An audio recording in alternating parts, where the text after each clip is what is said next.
Imagine a military order, founded centuries ago, growing incredibly wealthy and powerful, serving both God and kings, then suddenly, almost overnight, being accused of heresy and completely disbanded. What could lead to such a dramatic downfall for an institution so central to its era? The Pope suppressed the Knights Templar primarily due to immense pressure from King Philip IV of France, coupled with serious accusations of heresy and financial motives. It was not a simple act of papal judgment but a complex political struggle involving power, wealth, and reputation. King Philip IV of France harbored significant debts to the Knights Templar, a powerful organization that had evolved into a major financial institution across Europe. Beyond his financial obligations, Philip sought to consolidate his own royal power, viewing the independent and wealthy Templars as a rival authority within his kingdom. He initiated a campaign to discredit the order, orchestrating charges of heresy, idolatry, and various moral transgressions against them. These accusations, often extracted under brutal torture, provided him with the pretext to seize their substantial assets and weaken a powerful institution that stood apart from his direct control.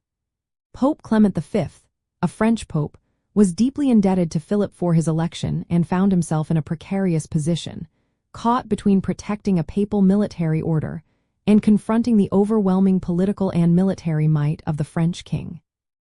The process began with a coordinated, secret arrest of Templars across France on Friday, October the 13th, in the year 1307. Following these arrests, the Templars faced interrogations and torture by royal agents, often resulting in confessions to the fabricated charges. Under pressure from Philip, Pope Clement eventually launched a papal investigation that extended throughout Europe.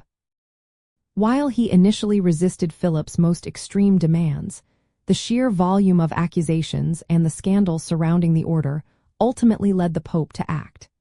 He was compelled to dissolve the order not necessarily by personally convicting them of heresy, but rather by declaring that the order had fallen into such ill repute that it could no longer effectively serve the Church.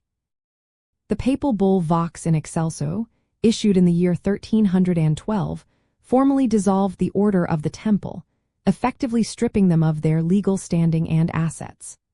Most of the Templars' wealth was decreed to be transferred to the Knights Hospitaller, another prominent military order, although much of it was in reality seized by King Philip and other European monarchs. The last Grand Master, Jacques de Molay, met a tragic end, being burned at the stake in the year 1314, famously issuing a curse upon both the Pope and the King from the pyre. This event marked not just the end of an order but also a significant shift in the balance of power between secular monarchs and the papacy.